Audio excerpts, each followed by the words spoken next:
칸트 네 번째 강의입니다.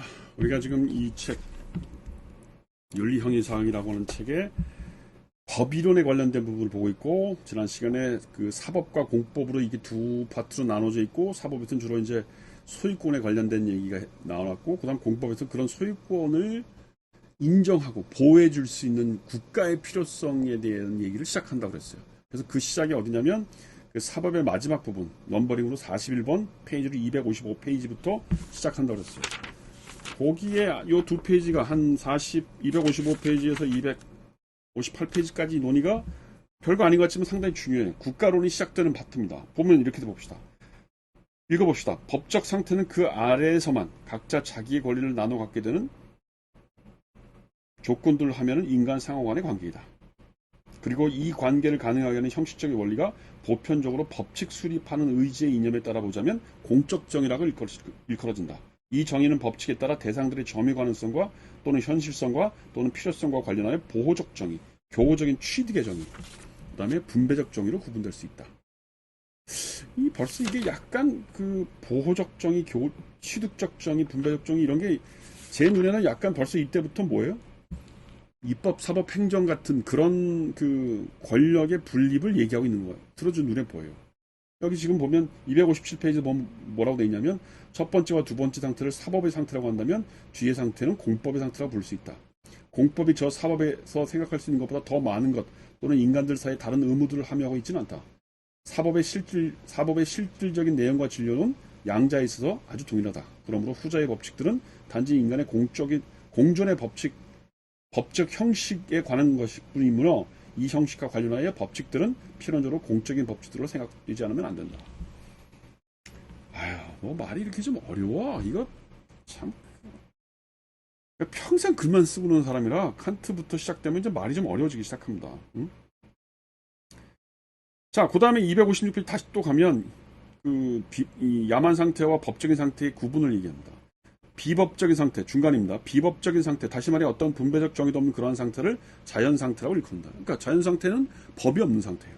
이에 대립적인 것은 사회적인 상태가 아니며 이런 것은 인위적인 상태라고 일컬을 수 있겠고, 오히려 분배적인 정의 아래 있는 사회의 시민 상태이다. 왜냐하면 자연 상태도 적법한 사회들이 있을 수 있고, 이러한 사회들에 대해서는 너는 이러한 상태에 들어가야만 한다는 어떤 법칙도 선언적으로 타당하지가 않기 때문이다.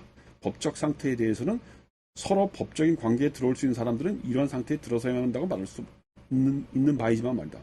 그러니까 자연 상태, 비법적인 상태가 자연 상태고 그 자연 상태의 대립적인 상태는 뭐예요? 인위적인 상태라는 겁니다. 그러니까 법이 없어도 어떤 상태가 유지될 수 있다는 거예요. 근데 진정한 의미에서의 국가, 진정한 의미에서의 문명 상황은 시민적 상태 혹은 법적 관계가 이루어진 상태라는 겁니다. 그게 일종의 국가론이죠. 그래서 넘버링 42인 257 밑에 보면 이렇게 나옵니다. 무릇 자연 상태에서 읽겠습니다. 무릇 자연 상태에서 사법으로부터 공법의 요청이 나온다. 이게 바로 국가론이 필요한 얘기죠. 자연 상태의 요청으로부터 공법의 요청이 나온다는 거예요. 자연 상태가 뭐예요? 내가 갖고 있는 걸 확인할 수 없으니까 그걸 확인해 줄 수 있는 국가가 필요하다는 거죠.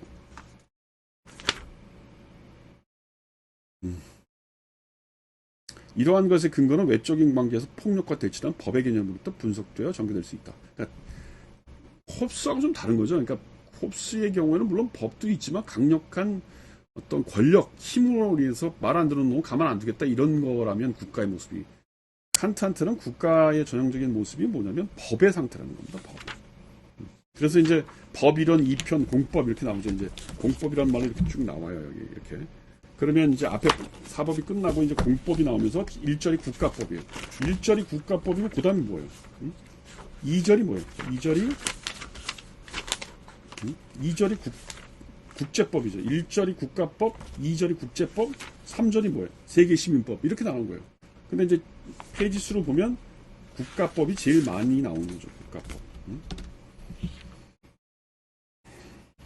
여기 보면 263페이지 법적 상태를 만들어내기 위해 일반적 공포를 필요로 하는 법칙들의 총체가 공법이다.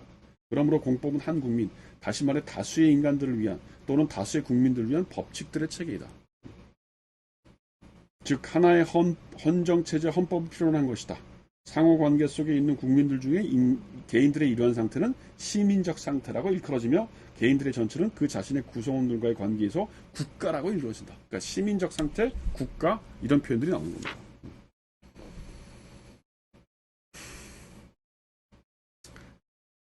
사람들은 밑에 넘버링 44번 페이지 264페이지 사람들은 각자 자기의 자신의 머리를 따르는 자연 상태에서 벗어나고 모든 타인들과 더불어 공적으로 법칙적인 외적 강제에 스스로 복종하는데 합의를 이루어야 하며 그러므로 각자에게 자기 것으로 인정되어 마땅한 것이 법칙적으로 규정되고 충분한 권력에 의해 배분되는 상태로 들어가야 한다.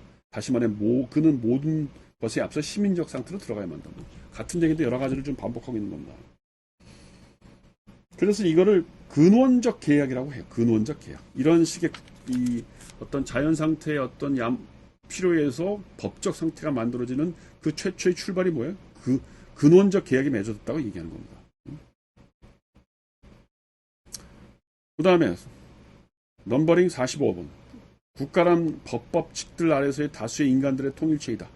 이 법칙들로서 선언적으로 필연적인 것인 한 다시 말해 외적인 법, 권리 일반의 개념들로부터 저절로 따라 나오는 것인 한 국가의 형식은 국가 일반의 형식이며 다시 말해 국가가 순수한 법 원리들에 따라서 있어야 하는 바대로 이념에서의 국가이다.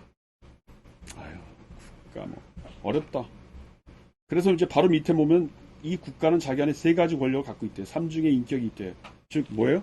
입법자의 인격 안에 있는 주인권, 이걸 주권이라고 쓰였고, 집정자의 인격 안에 있는 집행권, 그다음 재판관의 인격 안에 있는 재판권 이렇게 주권, 집행권, 입법권을 세 가지로 나눴어요.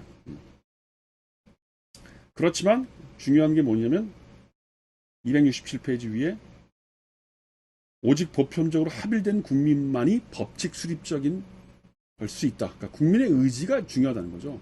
국민의 의지가 근원적 계약을 만들어서 국가 상태로 갈 수 있는 가장 중요한. 그래서 그런 주권, 집행권, 입법권을 나누는 것도 다 국민의 의지에 의해서 나눠진다는 겁니다. 여기 근원적 계약이란 말은 넘버링 47에 나오네요.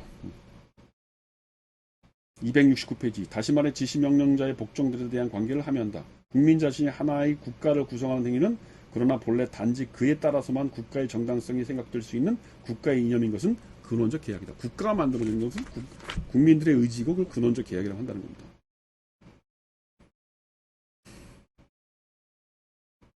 그래서 그 의존성은 그 자신의 법칙 수립적 의지에서 나오는 것이기 때문이다. 근원적 계약이라는 게 그런 뜻이에요.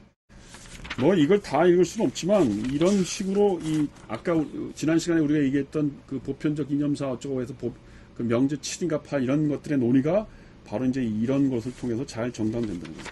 그 다음 이제 갑자기 넘버링 49 다음에 갑자기 주석이 나와요. 제목이 시민연합체에서의 본성에서 나오는 법적 작용들에 대한 일반적 주의라고 해서 꽤 길게 뭐가 나오는데 이걸 다 읽기엔 그렇고 여기 간단하게 저항권에 관련된 얘기가 나오는데요. 그러니까 기본적으로 이 사람은 칸트는 그런 그 근원적 계약을 통해서 법적 상태가 만들어지고 국가가 이루어진다면 거기에 대해서 국민들은 저항할 수 없다는 거예요. 왜냐하면 논리적으로 모순이죠. 저항한다는 게. 내가 법적 의지를 가지고 순수한 법칙적 수립적 의지를 가지고 근원적 계약에 합의하고 국가가 만들어졌는데 또 내가 그것에 대해서 저항한다? 그럼 논리적으로는 말이 안 되는 거죠. 그래서 칸트한테는 국민적 저항, 법적 저항이란 가능한 게 아니에요. 없다고 반드시 얘기해. 다만 280페이지에 보면 개혁은 가능할 수 있다는 겁니다. 그래서 국가체제의 변경은 주권자 자신에 의해서 개혁을 통해서만, 그러니까 국민에 의해서, 그러니까 혁명을 통해서가 아니고, 그렇죠. 혁명이라는 건 저항이니까. 혁명을 통해서가 아니라 이룩될 수 있는 것이고, 그래서 저 개혁은 집행권에만 관련 있는 것이지 입법권에 관련일 수는 없다. 그러니까 행정부를 개혁하는 건 가능하나 혁명을 통해서 입법부까지 다 망가뜨리는 건 말이 안 된다. 저항권은 인정할 수 없다.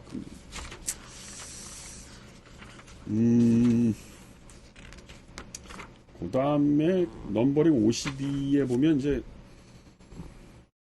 공화국 얘기가 나오면서 대의제 얘기가 나와요. 읽겠습니다. 모든 참된 공화국은 국민의 이름으로, 그 다음에 모든 국가들에 의해 합일되어 자기들의 대의원을 통해 자기들의 권리를 지키기 위한 국민의 대의제이고 대의제 이외의 것이 될 수 없다.